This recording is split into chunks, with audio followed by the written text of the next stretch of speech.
Sebuah bangunan yang terletak di daerah Jakarta Barat dulunya merupakan sebuah kantor dan juga terdapat dua gudang, yaitu gudang besi dan gudang penghasil barang-barang kebutuhan rumah tangga. Kayaknya sebelum tahun 2000-an udah ada gudang ini. Jadi dua gudang, satu kantor, satu gudang, satunya gudang pengeboran besi. Beroperasi selama beberapa tahun saja dan akhirnya gulung tikar. Nyatanya tempat ini sering mengalami gangguan yang ditimbulkan oleh makhluk astral. Bahkan gangguan tersebut harus dialami oleh para pekerja di tempat ini setiap harinya. Karyawan cewek itu, entah dia mau bikin kopi atau mau bikin apa, tiba-tiba dia kesurupan. 1 minggu itu bisa 3 kali. Tak hanya berhenti sampai di situ, nyatanya semenjak kosong tempat ini semakin mengundang para makhluk astral untuk tinggal di sini. Bahkan seringkali warga melihat banyaknya penampakan di bekas kantor dan gudang ini. Banyak pula dari warga yang merasa ketakutan ketika melintasi tempat ini saat malam tiba. Itu terbang-terbang bolak-balik kirain apa gitu. Belum lama itu di tembok, bolak-balik tembok ini. Mampukah penelusuran kami malam ini menguak seluruh misteri yang ada di bekas kantor dan gudang ini? Dan apa yang sebenarnya membuat mereka selalu menghantui masyarakat yang memang tinggal di tempat ini?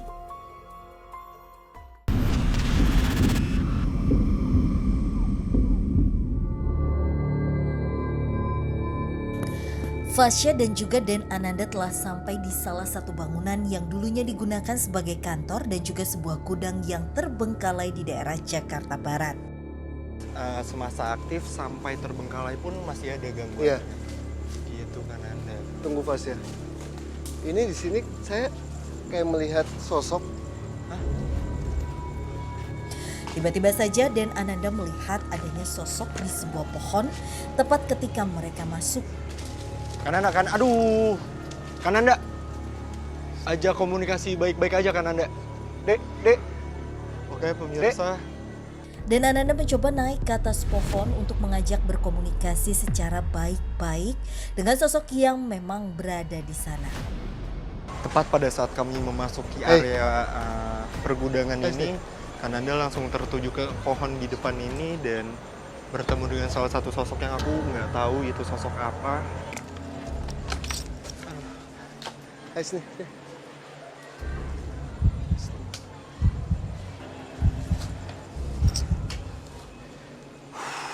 Jadi di belakang kita ini ada sosok anak kecil dan banyak sekali Fasya. Banyak. Nggak hanya 5 aja, bahkan bisa kita bilang lebih dari 10. Lebih dari 10 sosok Ya. anak kecil. Jadi kalau saya lihat nih kayaknya suatu pohon yang bisa kita bilang pohon kapas. Pohon kapas itu mitosnya adalah bisa digunakan untuk sesuatu hal atau dibuat untuk membuat yang menjadikan hasil yang untuk bisa kita katakan jimat ataupun apa.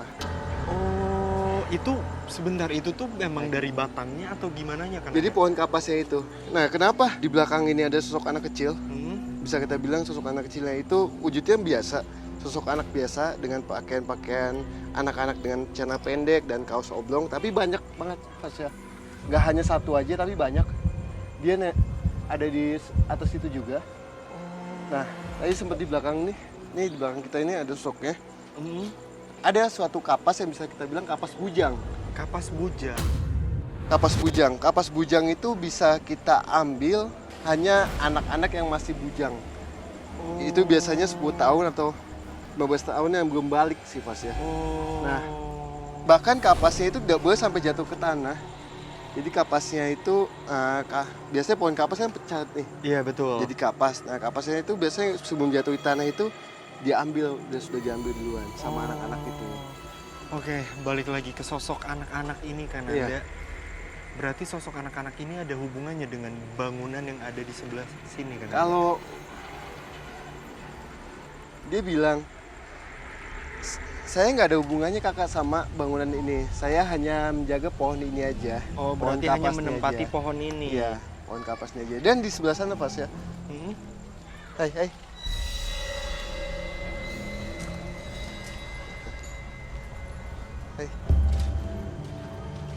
Halo adik semua.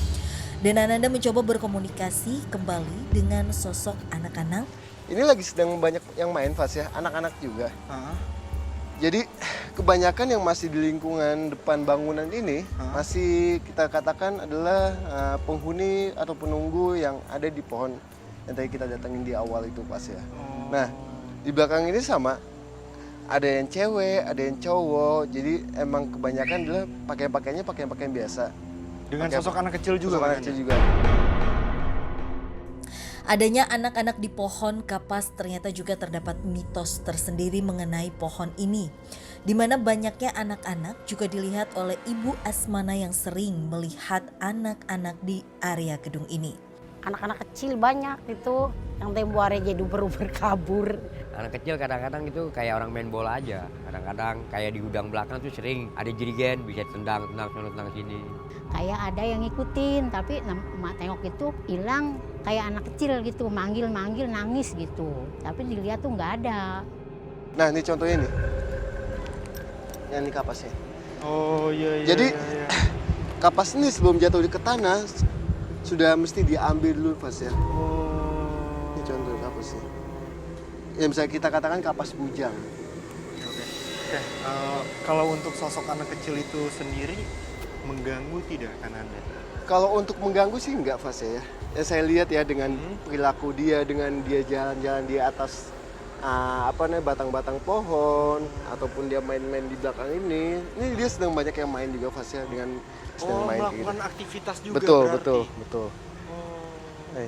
Tapi emang mereka tidak mengganggu. Nggak mengganggu. Jadi emang dia hanya main dan emang menempati pohon itu aja Fas ya. Kami pun melanjutkan penelusuran lebih dalam lagi demi mengungkap misteri apa saja yang sebenarnya terjadi di bekas kantor dan gudang ini. Apakah ada hubungannya perkara tempat ini itu tutup dengan sosok-sosok yang ada di tempat ini kan? Iya, betul. Nah, Fas ya. Ya. Pas kita sambil jalan sana saya kayak mencium bau amis.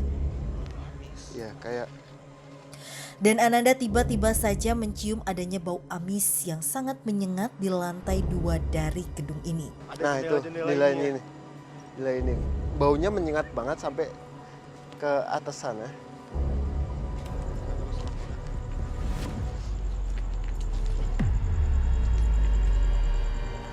Pas ya, tunggu Pas ya. Dan tiba-tiba saja berlari menuju area dalam gedung. Namun Solo mendapat serangan dari makhluk astral dan Ananda sampai mengalami insiden di mana ia membentur suatu kaca yang ada di dalam bangunan ini. Oke pemirsa, sepertinya kan Anda bertemu dengan salah satu sosok yang ada di dalam bangunan ini. Aduh kan Anda, aman kan Anda? Butuh minum? Tim boleh minta minum Tim?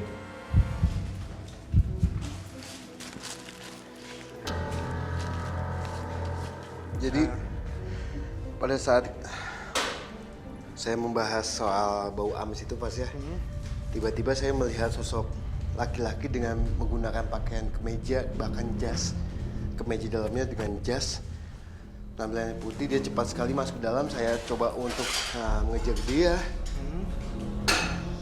Makhluk goib kan tembus ya, Betul. tembus. Nah pada saya untuk mengikuti tahunya Di depannya ada kaca ya depan kan saya ada Anda? kaca. Oh. Nah, assalamualaikum. Tapi memang kan Anda, aku pun sempat mendengar cerita dari warga sekitar bahwasanya di gedung ini itu banyak warga yang melihat sosok laki-laki seperti laki-laki Belanda. Kan? Iya. Nah, sosoknya itu ada di sini. Assalamualaikum. Dan Ananda mencoba untuk berkomunikasi dengan sosok laki-laki yang memang sempat bertemu dengan dirinya.